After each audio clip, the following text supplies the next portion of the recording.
Welcome to the Defense and Aerospace Report. I'm your host, Vago Muradian, and welcome to our weekly cyber report sponsored by Northrop Grumman. Joining us now is Jay Healy, a United States Air Force veteran who is a senior research fellow at Columbia University. He's also affiliated with the Atlantic Council think tank in Washington, D.C. Jay, thanks very much for joining us. Thanks, Vago. You obviously were served in the United States Air Force at a very, very interesting time. It's sort of the birth of the cyber career field, as we've discussed. And you also wrote the best unclassified history of cyber operations, given that so much of it is so highly classified. We recently had Ben Jensen on, Dr. Ben Jensen, who was a Cyberspace Solarium Commission member with American University as well as Marine Corps University, who studied the topic of deterrence and what constitutes deterrence in cyberspace. And you've written a lot about this, right? At the end of the day, what are some lessons from the history of cyber operations that you've studied, many of which I should say are classified and you couldn't write about and won't be able to write about for a long time, but some of which you were able to write about? What do we know about what works and what doesn't work when you look back at this history? What a great question. And we've been talking about deterrence for cyber operations since about the mid-90s. And so it's not a new concept. When I was at Headquarters Air Force, I had to non-concur, so I had to do a veto when we were setting up the very first Joint Cyber Command, because some of the other services said they wanted to do active defense in order to deter others. And we said, well, we don't know what this active defense thing is, so you've got to define it or take it out. So these are all really combined topics of deterrence, of active defense, of the best defense is a good offense, as General Milley, the chairman of the Joint Chiefs of Staff, recently testified. And a lot of the problems of deterrence we've treated as theoretical, and I don't think we have to, because we can start with two general facts. Like one, even though we've been worrying about a digital Pearl Harbor since June 1991, was the first time the term was used as far as we can tell, that nation states haven't been going into the realm of death and destruction with their cyber capabilities, even though they've had the opportunities. So it seems like deterrence, or at least some kind of restraint, is working, and that states aren't going above a certain level of threshold of death and destruction, especially outside of warfare. And we should point out at this point that the Cyberspace Solarium Commission, one of its key tenets is to have a greater focus on deterrence to make sure that great powers don't, not only don't cross that line, but also are punished and held to account. So that we increase our overall security. So I forgot to mention that at the start of the conversation. Yeah, they dive in very significantly with deterrence, and I've seen a lot of criticism in saying, deterrence isn't possible in cyberspace, right? It's just a bad concept. It doesn't exist. But again, you've got this restraints that nations are at least respecting this line of armed attack or death and destruction. But we also, unfortunately, have a real example of cyber deterrence.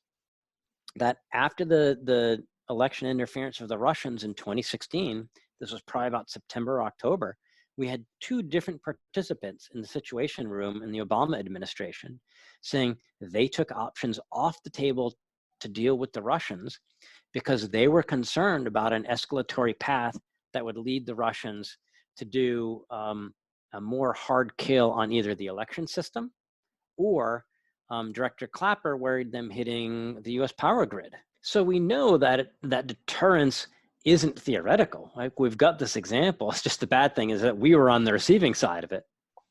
Right. So what are the right ways to think about this, right? And so if you have, whether they're political or military leaders, or even industry leaders, what's the right way to think about this space? Because again, one of the things Ben is saying is we sort of know it works, but we don't know what works and why what works or doesn't work, right?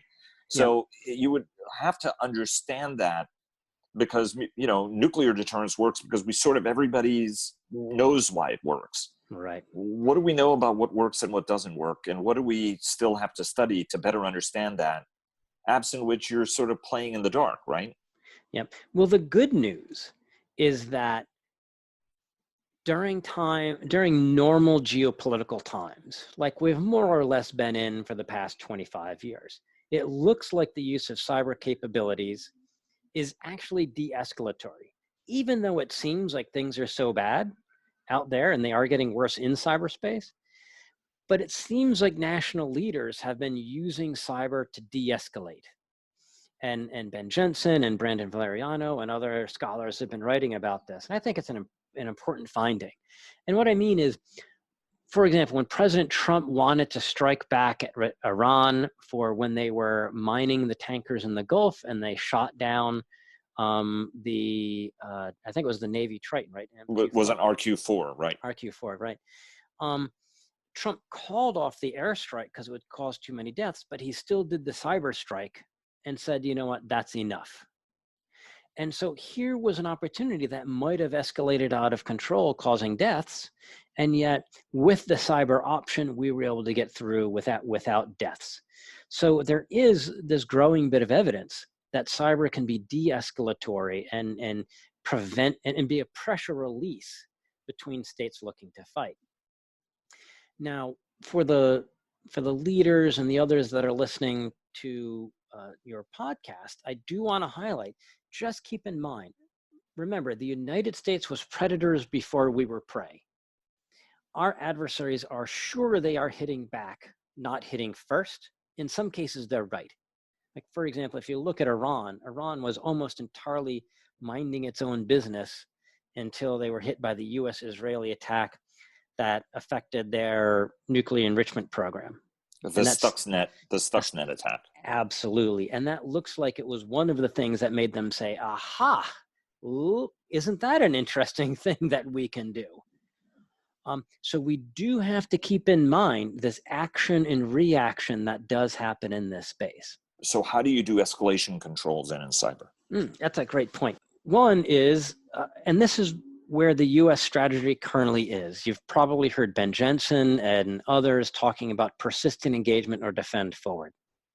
That's saying, boy, you know what, if we're seeing the Russians want to attack hospitals or spread disinformation during a pandemic, we don't have to take that. We don't have to just worry about law enforcement. We should get in and stop them from doing that, just like we should stop them from affecting our elections. And so that's a very useful tactic. My concern is that a lot in the military and even academia have elevated that into a strategy or even a theory of success, of that if we're constantly in and disrupting them, that will overall lead to stability. And that's possible.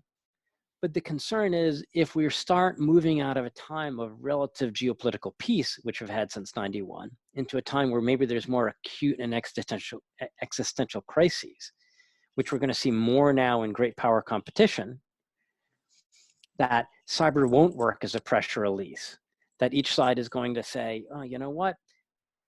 If cyber is such a good first use weapon, if I'm already in your smart grid, in your electrical grid, if war is likely on Saturday, then I need to use my cyber capabilities on Friday. And the other side says, well, you know what, if they're likely to use theirs on Friday, then we have to use ours on Thursday. And cyber then becomes really escalatory if the states involved are really serious about the geopolitical stakes. Jay, thanks very much for joining us. Look forward to having you back on soon. Hey, thanks, Vago. And thanks for joining us this week. Please follow our daily interviews with top government, military, industry, and thought leaders at Defense and Aerospace Report, and subscribe to our weekly newsletter. Follow us on Twitter at DefAero Report. That's at DEFAERO Report. Like us on Facebook at Defense and Aerospace Report. And check us out on LinkedIn. Look for our weekly cyber report sponsored by Northrop Grumman. For more than 80 years, Bell has pushed past the boundaries of what's possible to drive aviation forward, going above and beyond flight, bellflight.com. Thanks again to Bell for their generous sponsorship, and we'll see you again tomorrow.